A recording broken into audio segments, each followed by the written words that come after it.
A tricky weekend from start to finish, with weather really affecting a lot of the sessions, especially on Friday and Saturday. We also had a very large update on Alex's car, which brought good performance, as you saw during the race. An exciting weekend though with weather, because it provides opportunity.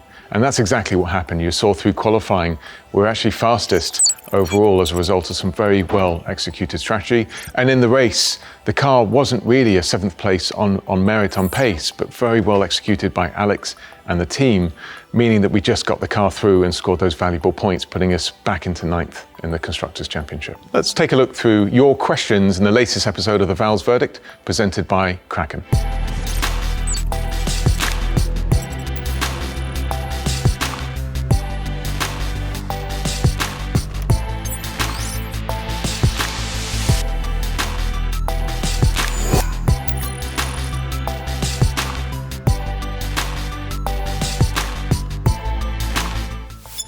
Going into the race, we were very open-minded as to whether it would be a one-stop or two-stop strategy. If we went back to Friday, we did a good long run on the medium tyre, and it gave us a really good understanding of how that tyre was performing and what was possible in terms of life and stint.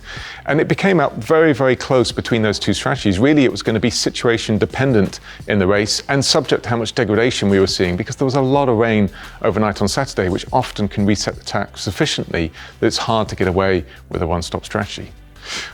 When we went into the race, the strategy we went in there was a one-stop strategy, but the only difference to what we really did is the intention was to take it all the way into around about the mid-20s in terms of stop lap, a comfortable one-stop stint. At the beginning of the race, that safety car obviously changed things quite significantly, and it made it very difficult for a number of competitors, but also created that opportunity to us. We knew the life would just about be possible on that hard tyre from then onwards. And what we did is, from that point onwards, still open-minded to converting to a 2, but the situation never really appeared for us to do so. Had there been another safety car VSC, you would have seen us stop again, for example. That's another circumstance where we would have converted. That one stop would have been very difficult then. But as it turns out, we were on the right strategy, and Alex did really a tremendous job. The way I described it to him was really a drive of champions. But to make no mistake, when you have a stack of cars behind you that are clearly much quicker with your tyres going away from you, is an extraordinary drive, and he did incredibly well with it.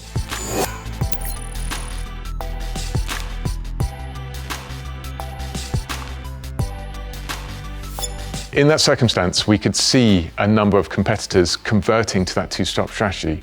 And as they did, we kept asking ourselves the question, are we confident? Are we sure that this will carry on to the end? And all of us aligned pretty much with, we should be okay. You would have had questions going to Alex as well, how the tyres are, how things are performing. And his answer back was, I'm not sure, it feels good at the moment, which is as good as he could answer. But there was enough data that we were getting through that really showed us we were on the right track to go into the end. So keeping him on the hard tyres, you could see, would have created, and as it did, the opportunity for the maximum point score.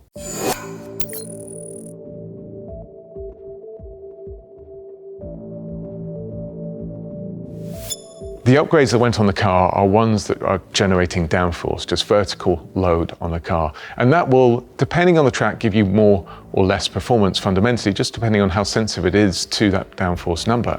But ultimately, it will make us quicker at all tracks. However, the base property that we have in the car, where it is better at tracks with good straight line content, will remain the same.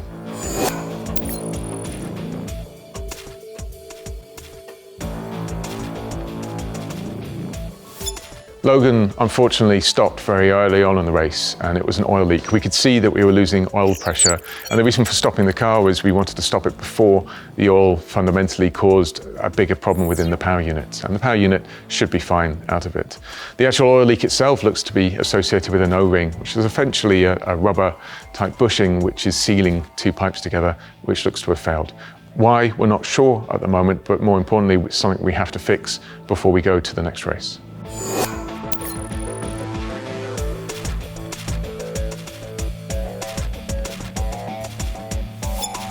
Yeah, Q2 was incredibly exciting. Before it started, we had a long discussion involving Alex and the pit wall. And really it was centered around the following. In Q1, we knew we actually had a car that, if we did exactly the same as others, could get into Q3. In Q1, we were running around about 6th, but it was on merit. It wasn't that we got lucky on the lap or positioned correctly. The car was competitive. And therefore, the question became, do we need to do something different relative to the field, expecting most to go into the Inter? Alex was actually very clear in his mind that it was just on that transition, but give him enough laps and that soft could work out. And from our perspective as well, on the pit wall, I think all the team did very well engineering strategy to work through where we were going to go circumstance. And what became clear is this: if you're going to do it on that, you've got to go out and do it very quickly because rain's coming. You can't go out in an inter and come straight back in. You have to commit in the direction of travel. And we all concluded it's a good direction of travel. Let's just make sure that we have a clean out lap, that we're not affected by others, and let's commit. And it worked out very well.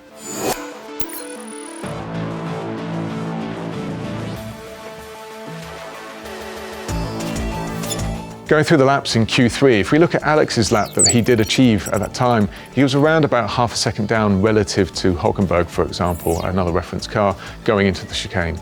So we wouldn't have been up there, we would have been around about 8th, sort of interpolating between the lines a little bit. That's on that first lap. I think on the second lap, generating more temperature, it could have been a bit different to that. But even so, it's not that the car we had, I think, was incredibly performant in those conditions on one lap. I just think we had a very good, robust car all weekend that deserved its place inside the top 10.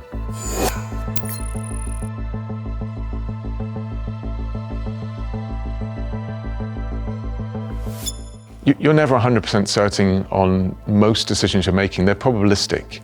But what we knew is this: we would generate tyre temperature, we wouldn't skate off the track. And what it meant is it's now just a question of how many laps before you generate enough tyre temperature to do a performant lap.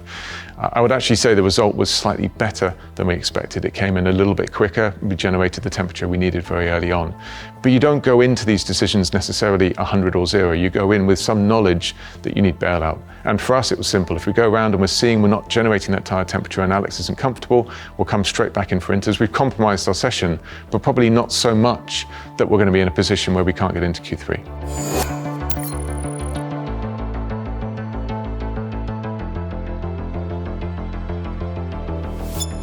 Yeah, you may have spotted on television that we were taking bodywork off on Alex's car just prior to the race. That's never a comfortable position to be in. There was a problem, not one that would have affected reliability, but one that definitely did affect us on performance and data. We have sensors that are pointing towards the rear tyres that tell us what's going on. They're IR sensors, so they're non-contact, but they give us basically infrared what tyre temperature is on the rear axle. They're very, very useful to be able to understand in the race what we're doing with the tyres, and especially when you're trying to do what we did, which is a very long stint. You want to see how those tyres are performing. Are you falling out the window? Do you need to put more energy in? Those were missing all race, which is just another testament to what Alex was really doing out there, because he was, and as we were, just blind on those tyre temperatures. He still had internal tyre temperatures, but the external was missing. And what we were trying to do on the grid is fix that in the short period of time that we had available, unfortunately, unsuccessfully.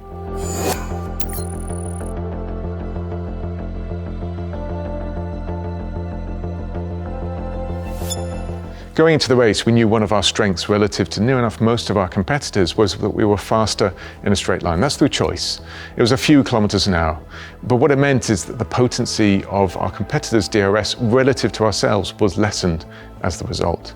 And really what you saw there was actually Alex doing an absolutely brilliant job. He was actually changing his line a few places in order to result in a good exit out of turn 10 and hinder others. But also in the straight line, great braking performance, really adjusting his modulation of brake as the tyres wore out. And it just meant no opportunity was created for others to even get through or alongside him. In part as well, that's also that the tyres hung on in there, that the degradation wasn't so significant that you started to lose huge amounts onto that braking region. So a combination of Alex doing a great job, a slightly lower rear wing level, or certainly faster in a straight line relative to our competitors, really paying off.